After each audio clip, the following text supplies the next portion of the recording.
What's going on, guys? And today I am reviewing the Thrustmaster Ferrari F458 Spider, not the Italia, but the Spider steering wheel for the Xbox One.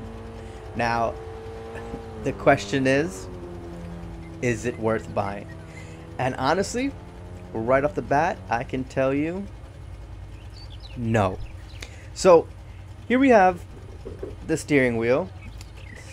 Now remember, this is an entry level steering wheel, right? So don't expect force feedback, no vibrations, or none of that. Or, believe it or not, total support for this either. Now what happens is, enthusiasts need to have something like this, right? You guys want to be like pro drivers, have the real feel of driving, you know, with a steering wheel while playing your favorite racing game, and you just need to have something that is good, and this is far from it. So Thrustmaster really did drop the ball on this. Is it worth the $100? No way.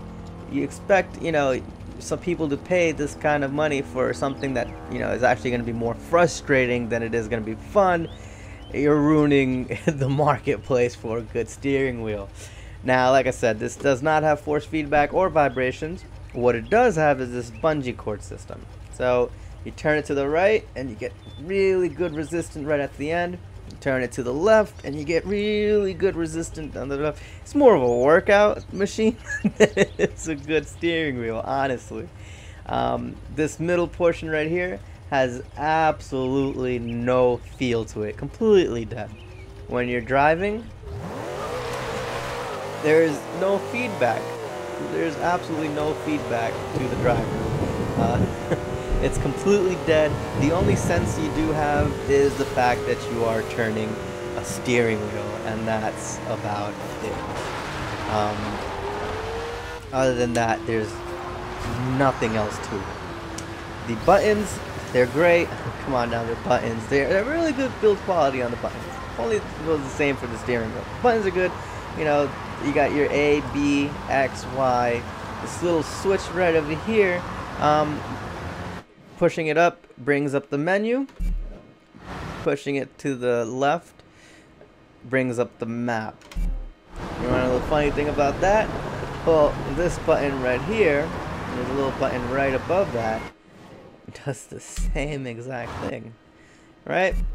So kind of useless. In the real Ferrari 458, the steering wheel has this little system over here that, you know, changes the traction control sensitivity depending on where you're on the racetrack, or you're, you know, want full control over the paddle shifters, or you want some little manual, automatic control over it, where if you dip down a certain RPM or climb up to a certain RPM, it'll shift for you.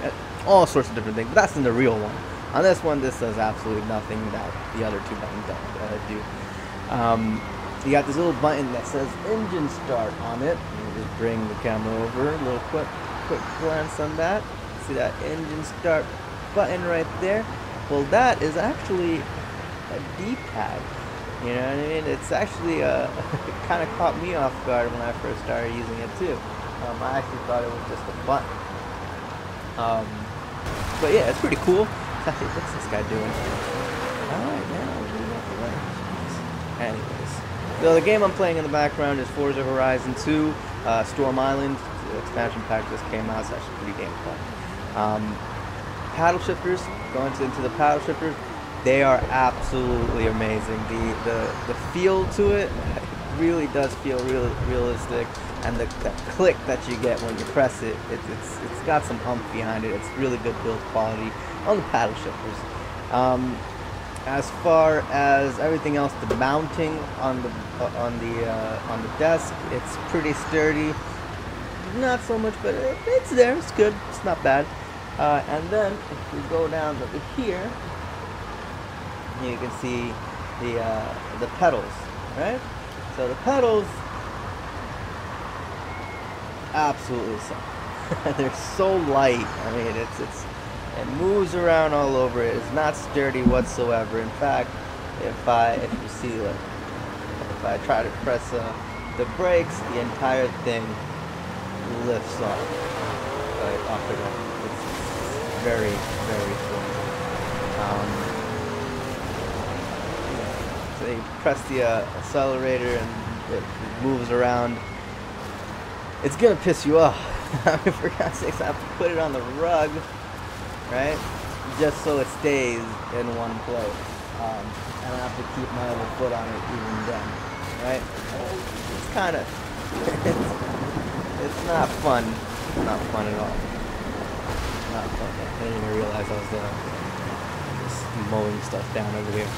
So, as far as immersing you in the game, it really lacks on that, and the pedals are gonna piss you off beyond belief. You're gonna have to find a way to mount these somehow. I'm actually working on a project just to see if it actually mounts. I don't know why. I'm probably just gonna go out and buy the Italian anyway. But I digress. So the steering wheel, is it worth the $100? Astonishingly, I guess so. If you're not looking to ever move past just being like an entry level, like, you're not even an enthusiast. If you buy this, you'll be more of like just a casual player. If you're just gonna remain a casual player, go ahead and get this. It is actually pretty fun, I guess. It does enhance the game a little bit past the controller, only a little bit.